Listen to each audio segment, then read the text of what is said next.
Hello everyone and welcome to the CS Research Day presentation. My name is Rohit and I will be presenting and demoing a work done by me and Professor Lin Trong at the Aalto SEA group. This work is on the security and elasticity dependencies analytics for industrial IoT systems. So recently, the world has become much more interconnected, and industries have also become a part of this giant network. Industrial domains, such as that of manufacturing, requires a robust and elastic system and an IoT infrastructure for providing a rich quality of service along with reliable workflows between various components.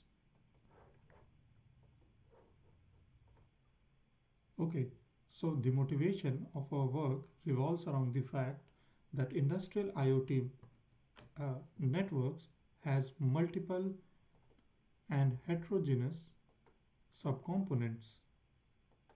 It can comprise of a heterogeneous network of IoT sensors, a microservices based edge device, and a scalable cloud provisioned by different cloud providers.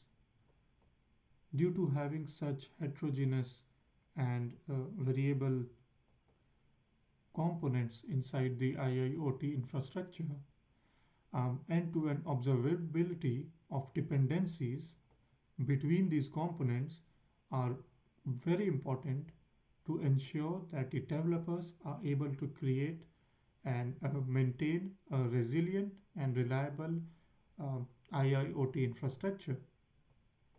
So, a developer needs to characterize the relationship between security and elasticity in an IIoT infrastructure. Additionally, he also needs to analyze the propagation of security related incidents and subsequently study its impact on elasticity.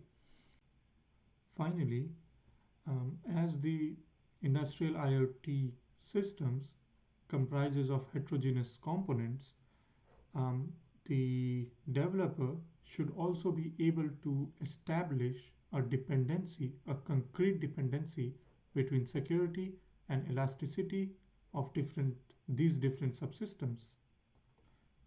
Our aim of this research is to aid developers in, in finding answers to these research issues.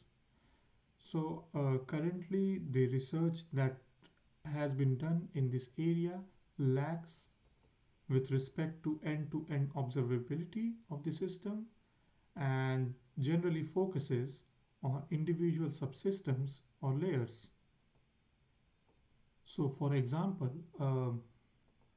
a developer usually does not have means and necessary tools to understand how a security vulnerability on the edge layer might affect the components on the cloud layer.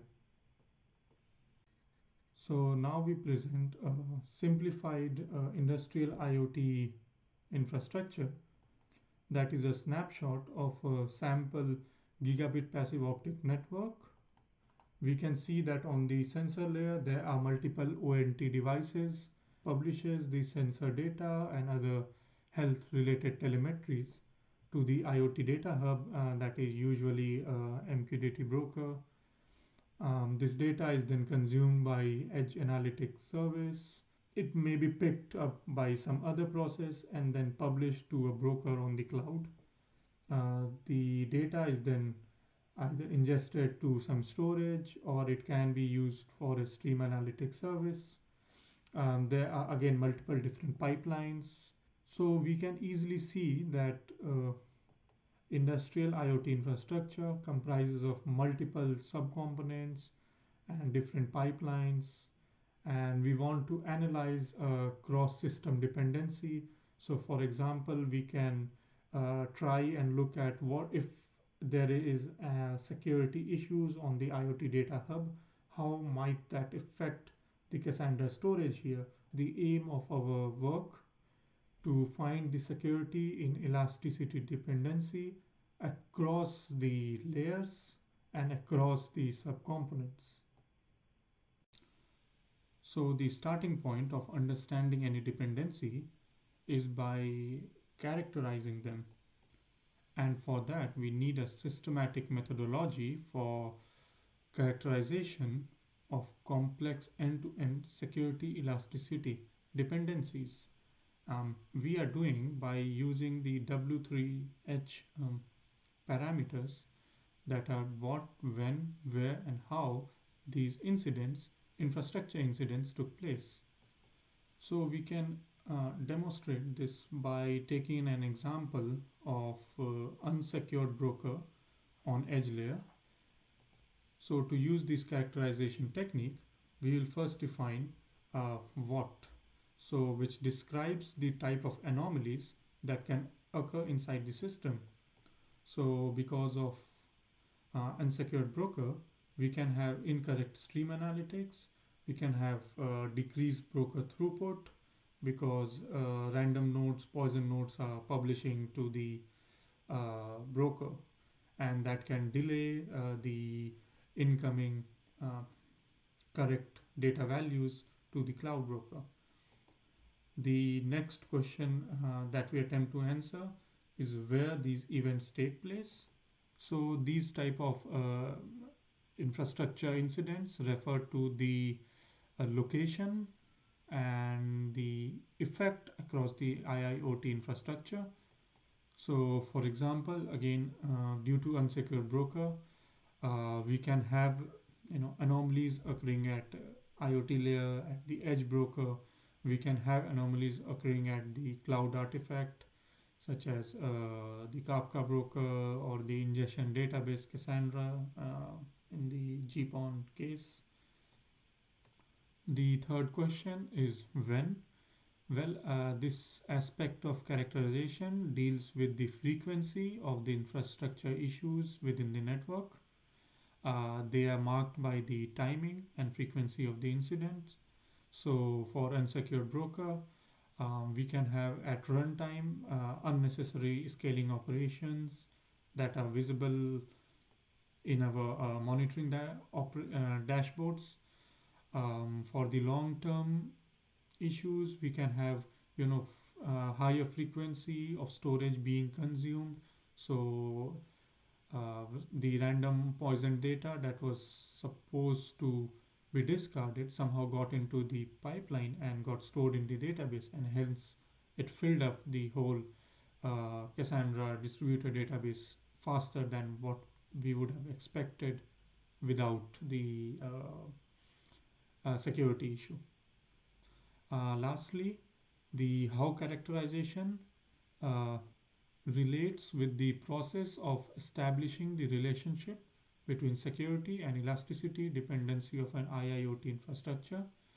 Um, it especially concerns itself with the artifacts and methodologies used to establish this relationship.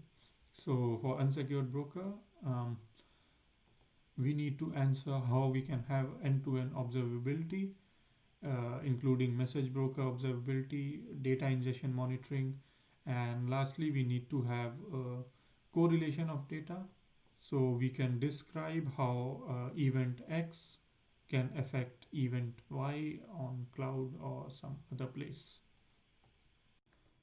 So this slide presents the Aalto SEA framework that is used for performing the security and elasticity analytics on the IoT of the developer's choice.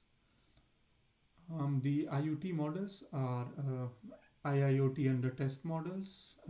Some of them are provided as a part of a framework. Of course, a developer can create his own models and provide it as SEA specification. The DevOps task required by the developer for IoT model includes deploying and configuring the IoT. The SEA specification then contains two broad cases of the test case configuration and the monitor configurations. So the test case configuration, basically the YAML files, the profiles of the test that the developer wants to run. So for example, we have a test case config for unsecured broker, and the relevant configuration required to be filled in by the developer is the number of rogue sensor that he wants, the rate at which these rogue sensors will publish, and the duration for these sensors will publish. So these are basically the steering controls that our test case profile gives to the developer. The other aspect is about the test configuration. So the developer can, in this YAML file, provide the location of broker on which the sensors wants to publish, the port, the other relevant metadata required for starting the sensors. So that was the case for SEA test case configuration. The monitor artifacts are generally pluggable components, so they can be something active like Grafana or Prometheus, or they can be passive such as Logstash or Elasticsearch. So they are pluggable and are available as part of a framework. So the developer just needs to deploy these monitor utility artifact, and they should integrate well with the IIoT under test. As a part of this framework, we have also created some customized monitoring utilities. So for example, we have a variant image, Docker image of Kafka that has pre-exposed JM export that can immediately integrate with any Prometheus or Grafana log scraping service. So that the kind of facility within our framework makes the life of developers much easier to have a complete monitoring of their artifacts. Lastly, there is this result aggregator and monitor. So basically, the monitoring utilities and test results are collected inside this result aggregator um, as data, and then the developer can use the component of SEA framework to find a dependency between analytics, security, and elasticity analytics. So these SEA analytics that are performed on the monitoring data and test case result usually involve transformation of monitoring data, extrapolation of data, and plotting and similar other operations using the characterization technique of W3H that was described in the previous slide.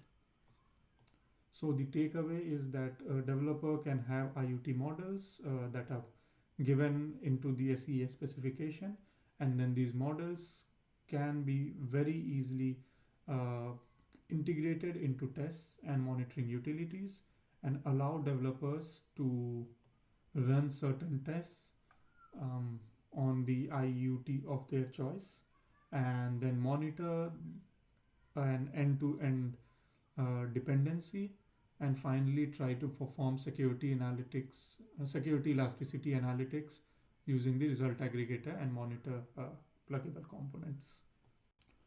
Okay, so some of the features of our framework include diverse artifact management. So the framework allows artifact management of IIoT and IoT artifacts. It allows management of test artifacts and other monitoring utilities, as well as give the ability of the developer to steer the control at runtime. So he can very easily switch from having 10 sensors publishing at rate X to going up to 100 sensors publishing at rate Y without doing any relevant coding, and just providing the configuration and updating the configuration files. The second feature is having an end-to-end observability support. So as mentioned before, we have artifacts and monitoring utilities that are able to look at all the rolling points inside the infrastructure across the layer, and then provide facilities to log this data, plot this data using uh, PromQL or relevant query languages. The next feature is the customized and controlled tests that are available and are very suitable for dependencies. As mentioned before, it does not require a lot of coding effort from the developer's end. They just need to provide the number of and the variables that they want to use for test, the location at which we want to use this test, and just deploy it using single line command instructions. Finally, our framework allows for security elasticity dependencies analysis.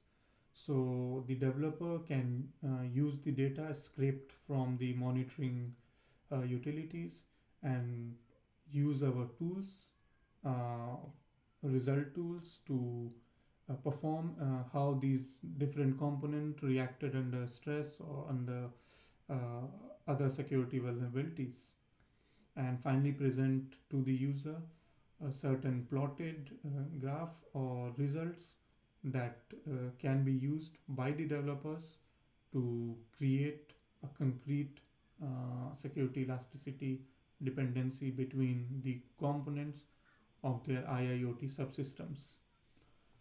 So our framework uses state-of-art technologies. We at some point use Kubernetes for monitoring or streaming analytics. We extensively use containers and other relevant Cloud Native Computing Federation's graduated projects such as Prometheus and Kubernetes and etc. So we can have a live demonstration of how our framework worked in the case of unsecured broker and how we arrived at a certain security and elasticity dependency using our framework. So here we have a Grafana dashboard of all the monitoring utilities that are used on IoT. So firstly we can take a look at this graph, that is the elasticity variation of the IoT under normal circumstances. So we can see here at T0 that we have 0 sensors. At T1 we increase the number of sensors to 3 on each broker. So we have two edge brokers that are situated at different geolocations. One was present in Belgium, the other in Frankfurt. And we introduced 3 sensors, 6 in total, onto the both edge stations, and we can see that the ingestion rate of cloud Kafka broker and the ingestion rate of Cassandra database increased in a linear fashion as that of the uh, edge brokers, edge MQTT brokers. At this point, T2, we introduced 6 sensors at each edge station, so that is a total of 12 sensors publishing onto the uh, edge layer, and then there is still a linear increase of the cloud artifacts. At T3, we introduced a total of 10 sensors on each edge layer, so a total of 20 completely healthy sensors that are publishing correct value. And we can see that the ingestion rate and the message consumption rate keeps on increasing, linearly, since the uh, messages from broker, edge broker to cloud broker were published at a fixed interval of 1 minute or 2 minutes. We can see the peaks of mini batching artifact.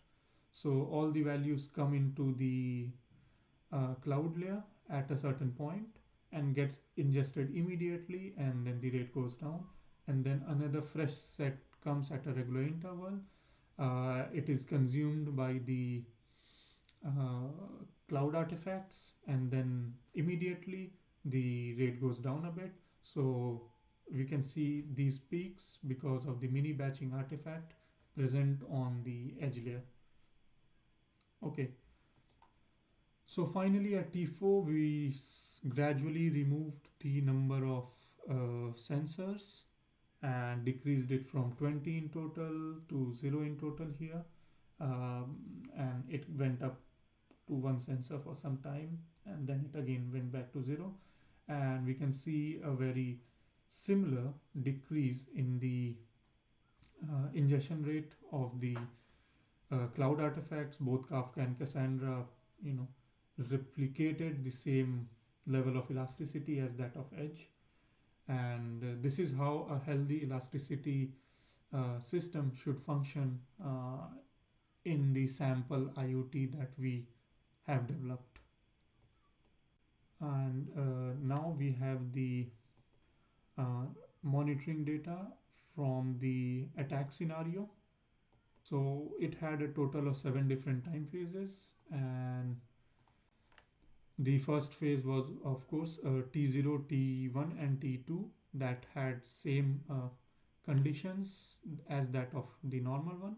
So we had 0 sensors initially, then we upscaled to 3 normal sensors on each edge, so a total of 6, and then we scaled to 12 normal sensors in total, uh, and then we went up till 10 sensors on each the edge of the edge station, so a total of 20 normal sensors, and that at point here we can introduce 5 poison sensor only on the Frankfurt edge sensor.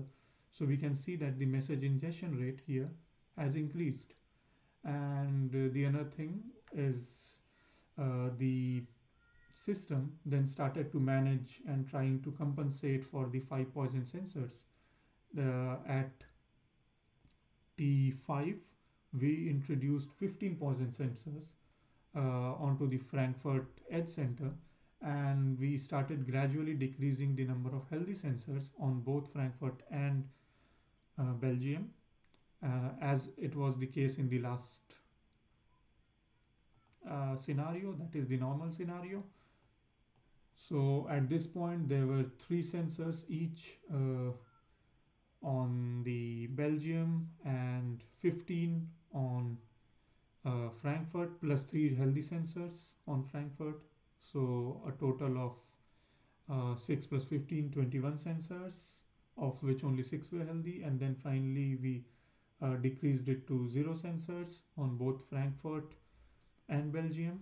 The healthy sensors went back to 0, and the mm, poison sensors was increased from 20, 15 to 20 here, and then again from 20 to 23, at which point we saw the message ingestion rate was stabilizing. The Since the poison data did not find its way inside the cloud pipeline, the cloud artifact showed decreased rate of ingestion as was with the previous case, and this started to go down with the decrease in number of healthy sensors. This is reflected in the graphs here.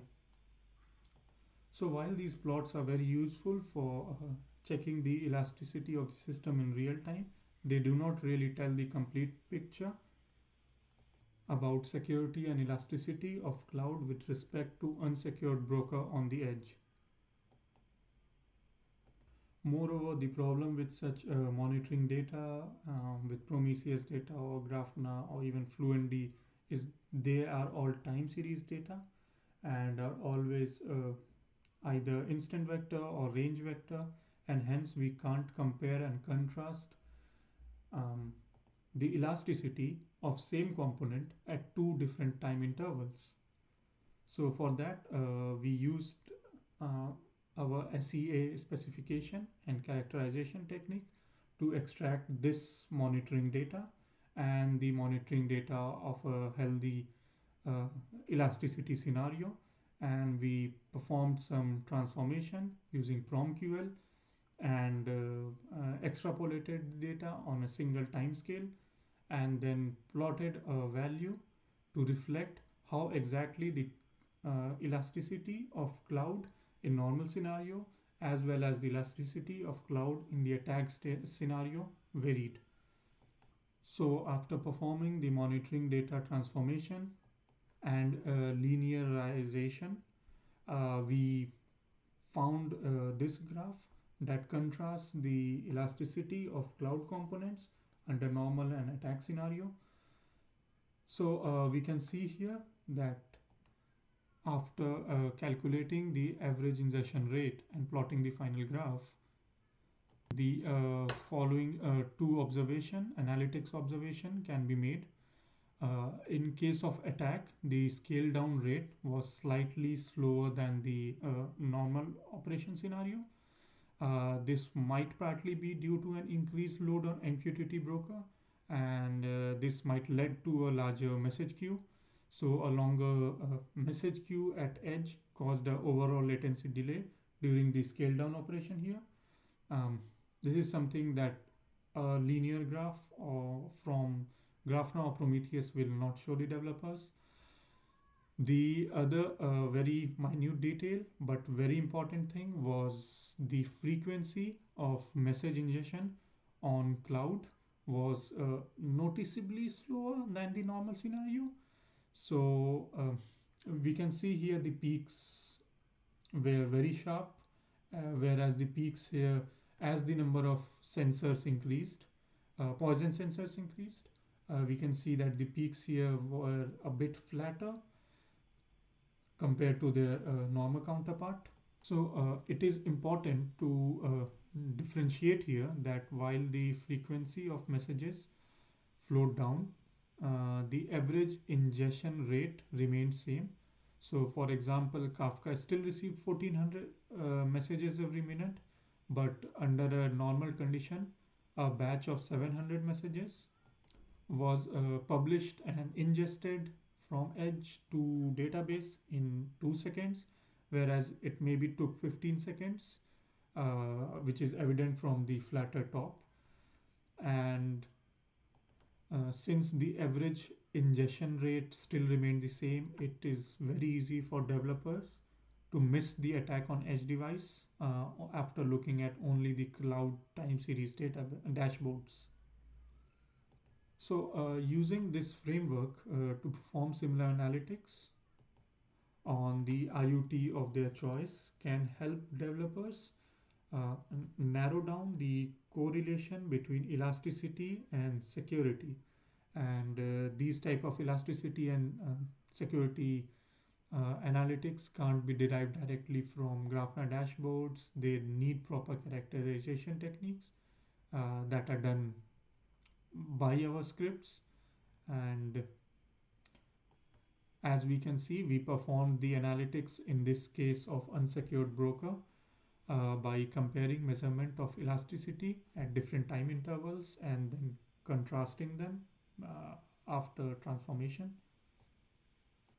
So this is how our framework can help developer in understanding and deriving concrete SEA dependencies. Thank you for listening to this presentation. These are our contact information. Please feel free to contact us anytime if there are any doubts regarding the framework or our work, or if there are any suggestions regarding the topic or our framework. Thank you.